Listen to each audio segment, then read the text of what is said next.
Agora o nosso assunto é condomínios. Fábio Moura Montalvão, que é advogado especialista em gestão condominial, seja bem-vindo ao Sem Censura.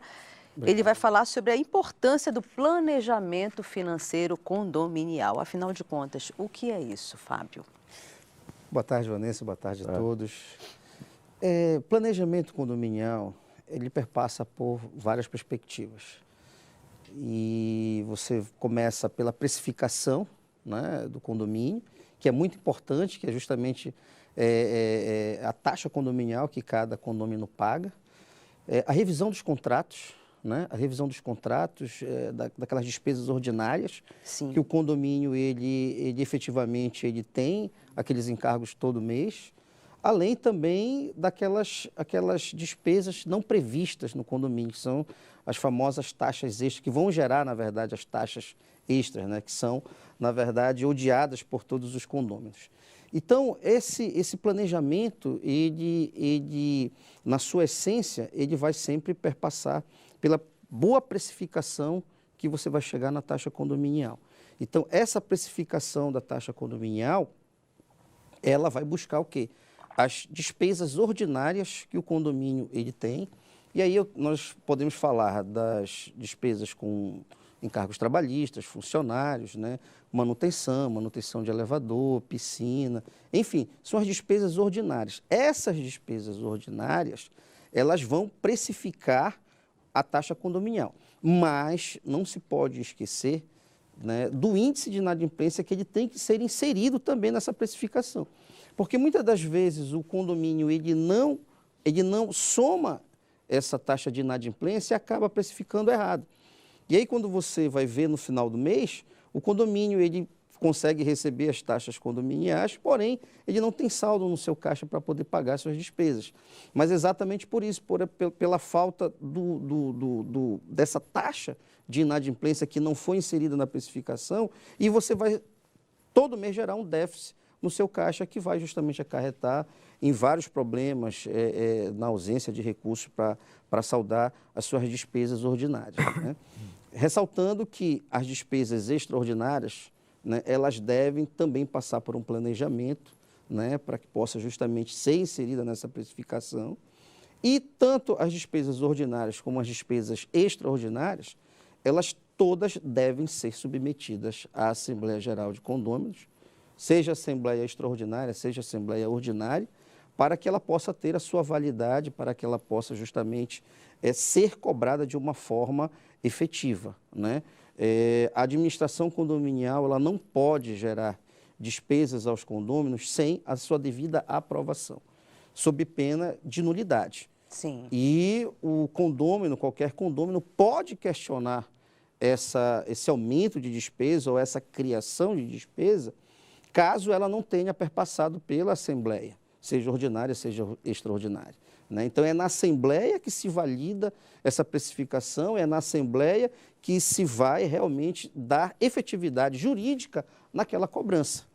Inclusive, nas próprias execuções de cobranças condominiais, há a necessidade de você juntar a ata da Assembleia que determinou aquela precificação, que determinou aquela taxa de condomínio, que determinou aquela taxa extra, sob pena de nulidade, né, sob pena de nulidade dessa cobrança. A orientação sobre o planejamento financeiro, ela é específica e serve apenas para os síndicos ou para as empresas que administram condomínios?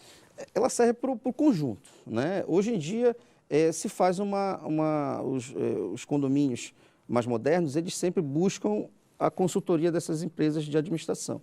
Então, o trabalho tem que ser conjunto, a administração com o síndico, né, para que se possa chegar justamente nesse planejamento financeiro. E o planejamento financeiro, como falei ainda há pouco, não é apenas cobrar uma taxa fixa, sem haver aquele desmembramento efetivo daquilo que o condomínio efetivamente gasta, né? Então, na verdade, esse planejamento ele não é feito apenas uma vez ao ano, tem que ser feito todo mês, né? Todo mês a administração, as empresas administradoras têm que ter um olhar atento para que aquelas despesas ditas ordinárias, se elas não sofreram nenhum tipo de alteração. Exemplo, se você vem pagando ordinariamente a sua conta de energia num valor médio, vamos dizer, de R$ 2.000, e no outro mês ele dobra, já há um sinal aí de alerta para que se possa justamente tomar cuidado, porque certamente isso vai ter um impacto financeiro negativo nas contas do condomínio. Sim. Né? Então, isso aí perpassa por esse planejamento financeiro e por esse planejamento também operacional, porque às vezes há o problema operacional. Às vezes o zelador do condomínio ou o gerente do condomínio não está desligando as luzes na hora correta, às vezes não está visualizando ali uma questão de desperdício desnecessário que poderia ser evitado, né, com um simples olhar, né, com uma simples gestão mesmo da própria zeladoria. Então, é uma questão também que perpassa pela questão operacional. Né? Então, não é apenas você pegar as contas e colocar na mesa e dizer, olha, tem alguma coisa errada, aqui o valor, houve um aumento aqui crescente, então vamos rever as contas, mas às vezes o problema está também na operação, que talvez não esteja funcionando de uma forma correta e eficiente. Então, tem que olhar para esse detalhe, porque também isso contribui no resultado final do planejamento financeiro. Você falou ainda há pouco sobre as convocações de assembleia. Qual é o quórum mínimo de representatividade num condomínio? Olha, isso é variável, de acordo com o estatuto de cada. Isso, exatamente. A lei que realmente determina essa relação entre condôminos é a convenção. O Código Civil está acima, obviamente, da convenção, mas o que vai nortear, a princípio, esse relacionamento entre condôminos e administração é a convenção. Então, a convenção ela vai determinar. Sim. A convenção ela vai dizer o que pode ser aprovado numa assembleia extraordinária, ela vai dizer o que pode ser aprovado numa assembleia ordinária, ela vai dizer quando é que pode se fazer uma assembleia ordinária. Geralmente, as assembleias ordinárias elas são determinadas em um determinado mês no ano, né? E aí vai de acordo com a instalação do condomínio. Quando o condomínio é instalado no mês de julho, geralmente se coloca que a assembleia ordinária é no mês de julho, né? E assim sucessivamente. Então, o primeiro olhar é para a convenção do condomínio, né? Ali está relacionado e ali vai dizer, nós vamos aprovar uma taxa extra com 2/3, com 1/3, maioria simples, e você vai justamente verificar esse quórum na convenção. Sobre o uso de equipamentos e bens comuns, o que é interessante para uma administração condominial reparar para se levar em assembleia algum tipo de decisão? Olha, os espaços de uso comum são sempre, eu posso dizer que são os pontos nevrálgicos de toda a relação condominial. É a área da piscina, é a churrasqueira, é a brinquedoteca. Todo mundo quer, mas poucos zelam. Todo mundo quer, exatamente. Todo mundo quer, pouco zela e, infelizmente, em alguns condomínios a gente percebe que os próprios moradores eles não têm aquela consciência de preservar o seu próprio patrimônio. Exato. Né? Por isso o nome é condomínio. Condomínio, justamente, é uma associação de proprietários. Né? E todos ali são proprietários, todos têm as mesmas responsabilidades. Né?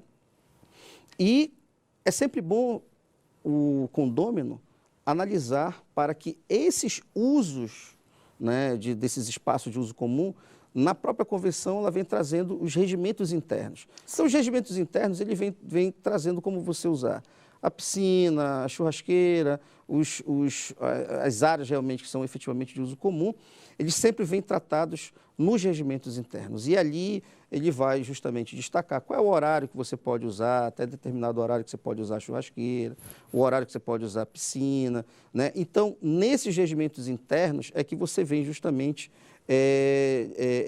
especificando esses usos que podem ser dessas áreas comuns. Suponhamos que um regimento interno não tenha todo esse detalhamento. Como é possível aditar um regimento?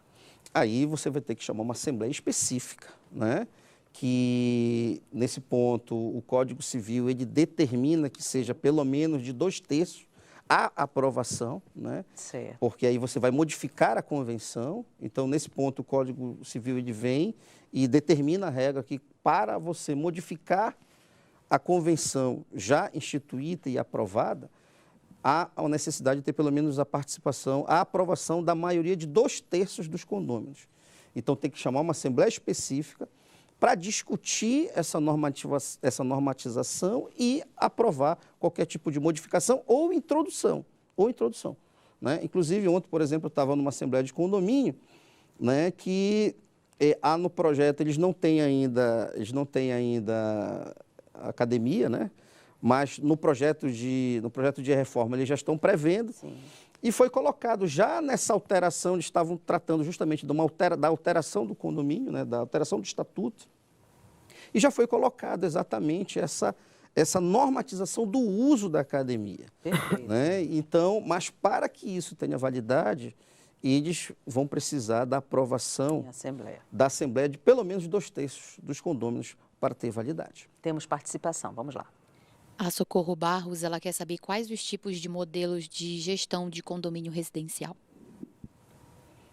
Olha, hoje, a partir, na verdade, do Código Civil de 2002, o condomínio pode ser gerido tanto pelo condômino ou pelo não condômino. Né? Atualmente, já está se inclinando para uma gestão de não condôminos, ou seja, a gestão profissionalizada, ou melhor, do síndico profissional. Né? Então, alguns condomínios já estão optando por esse formato de gestão. Né? Até porque você tem condomínios que, por suas razões internas, né, os seus condôminos, os seus proprietários, não querem ser síndicos. Exato. Né? E a administração ela não pode ficar sem comando, ela não pode ficar cética. Não condômino tem mais isenção. Exatamente. Então, quando há previsão na convenção, isso é importante falar, porque tem que haver essa previsão na convenção, né, que o síndico pode ser condômino ou não. Havendo essa previsão, há então uma liberdade para a gestão condominial contratar um síndico profissional para justamente fazer a gestão do condomínio. A partir de quantos imóveis configura um condomínio? A lei ela não determina uma quantidade, é de acordo com a construção. Então, no momento da incorporação, o construtor, se ele opta pelo condomínio, pela gestão condominial, aí na incorporação ele já vai incluir esse tipo de modelo de condomínio. Né? Inclusive, na própria incorporação, já obrigatoriamente, a construtora ela já tem que juntar a minuta da convenção condominial. Perfeito, temos mais participação. O Marcos Peterson, que inclusive manda um abraço para você, Fábio, ele perguntou assim: os assuntos fechados numa assembleia, tipo cobrança extraordinária de um determinado item, passa a valer imediatamente ou tem prazo mínimo para entrar em vigor, a fim de que o condomínio se prepare para tal? Obrigado, Marcos. Não, a partir do momento que foi aprovada o tema na Assembleia, ela já começa a ter a sua validade. A não ser que a própria Assembleia ela estipule alguma condição, ela module aquela decisão, né, para que surta algum efeito para alguns dias, alguns meses ou para uma situação específica. Mas se não houver, a partir do momento que a Assembleia aprovou, imediatamente a administração já tem que começar a cumprir. Como fazer a previsão de manutenção preventiva, considerando que todo bem ele se deteriora? E de quanto em quanto tempo eu posso estabelecer um plano de manutenção preventiva? Todo condomínio, uma boa gestão, ele tem que ter um plano de manutenção, né, onde seja previsto ali a manutenção do elevador, manutenção de caixa d'água, manutenção de cisternas, né? Isso aí tem que estar tudo planilhado dentro do condomínio. E aí vai de acordo com a administração, né? Geralmente, as manutenções, a gente planeja sempre de 6 em 6 meses. Né? De 6 em 6 meses. Agora, você pode optar, por exemplo, por manutenções anuais, por exemplo, a manutenção de cisternas. Fazer anualmente, detetização de 6 em 6 meses. Então, para cada caso, você tem que justamente programar esse planejamento que ele deve ser feito anualmente. E aí perpassa também, dentro desse planejamento de manutenção, ele está agregado ao planejamento financeiro, porque esse planejamento financeiro, ele vai justamente ser escalonado de acordo com esse planejamento da manutenção. Assim ninguém é surpreendido com uma taxa condominial extra. Exatamente. Temos mais participação. Pois não. O Marcelo Caetano, ele quer saber se o condomínio que paga as suas taxas condominiais em dia, porém não pagou taxas extras, podem ser proibidos de votar e participar da Assembleia? Veja bem, a responsabilidade do condômino são pelas despesas condominiais. sejam elas ordinárias ou extraordinárias. Então, a partir do momento que a Assembleia aprovou uma despesa extraordinária e esse condomínio deixou de pagar essa despesa extraordinária, ele passa a ser inadimplente. Então, ele sendo inadimplente, ele infelizmente ele vai ter, obviamente, as sanções dessa condição que ele acabou se tornando, né, a partir de então. Temos mais participação, vamos lá. A Lorena Maciel, ela gostaria de saber o que a lei diz sobre o abuso de autoridade por parte dos síndicos em condomínios. E em relação aos animais de estimação, o que é permitido e o que é considerado abuso. Olha, veja bem, o síndico, com relação à questão do abuso, né? O síndico está distrito àquilo que está sendo aprovado nas assembleias e aquilo que está na convenção condominial. Ele só pode fazer ou deixar de fazer aquilo que a convenção autoriza, né? E também, né, superiormente, a própria lei também o autoriza. Tudo que ele fizer, o que estiver fora da convenção e o que estiver fora da lei é ilegal e pode ser questionado judicialmente, né, a qualquer momento, a qualquer momento. Com relação à questão dos pets, você vai justamente cair no regimento interno. O condomínio ele tem que ter o seu regimento interno falando e regendo essa questão dos pets, né? Se ele vai ter que usar coleira, focinheira, quais são os horários, se, por exemplo, lá no meu condomínio, nós estipulamos que nos elevadores, né, todos os pets de grande porte, eles têm que estar com a focinheira, né? E os de pequeno porte, eles têm que estar no colo, né? Então, isso aí foi uma decisão da Assembleia que tem que ser cumprida. Se não cumprir, você vai ter que pagar a multa respectiva daquele ato, né? Então, mais uma vez ressaltando, a convenção condominial, né, e substantivamente o seu regimento interno, eles vão nortear todas essas condutas de relacionamento dos condôminos. Perfeito. Bem, Fábio, eu quero agradecer a sua participação aqui no Sem Censura. Eu acho que já esteve na tela o seu Instagram, né, o seu direcionamento nas redes sociais. Daqui a pouco nós voltamos e começamos o último bloco do Sem Censura de hoje com o projeto Maria Bonita e depois temos Kim Freitas para você. A gente volta já já.